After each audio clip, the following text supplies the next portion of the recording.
I came to watch a one-day game when I was probably about 16. Darren Gough was just starting out, very young for Yorkshire, and Lancashire had the likes of De Freitas and Akram, people like that. A good crowd. So that was that, and then obviously when I played my first game and realised that it was a little bit different.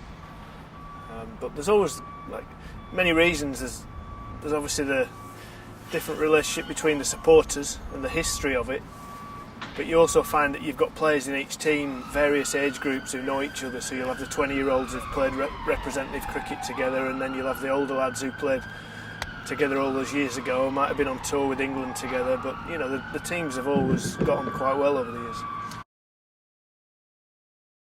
I mean, I think it matters no matter who you're playing, of course, but especially in one-day games, when you get a real crowd, there'll be a lot of banter between the supporters, and you know, I know our players get some fearful abuse when we go over to Headingley, and I think it's reciprocated when they come here.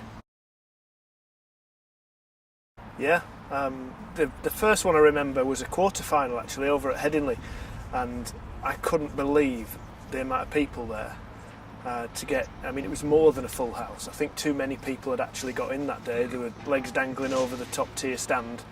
The atmosphere was unbelievable for a quarter-final, and obviously two memorable semi-finals here, 95, 96, that went to the wire. And you know, specifically Peter Martin coming in, I think we needed 2 off 3 balls, and he missed the first 2. And we had a very panicked conversation in the middle, what we're going to do here, and it was just hit it and run, scrambling home. And some great celebrations after. But they were, you know, I mean, completely bouncing. And nowadays we get that for the T20 games. I think it's important that the players understand the history of the club they're playing for, certainly. That's really important. And I think it's important that there's a good relationship between the two teams, even though it's a little bit more important maybe, it's got that extra spice to it. And the trick is to keep the balance between it being rivalry but a friendly rivalry. Obviously it's very important that you come out on top. But we need to make sure that the teams get on as well. Not for a Roses match, no. You'll look at their players and the nature of the two squads and see if there's areas that you can work on, but certainly not because it's a Roses game. And I would anticipate that the players are up for it even more, so we might need to calm them down. You might do, yeah, you absolutely might do. And certainly before a big game, you make sure that you concentrate on what you're doing well.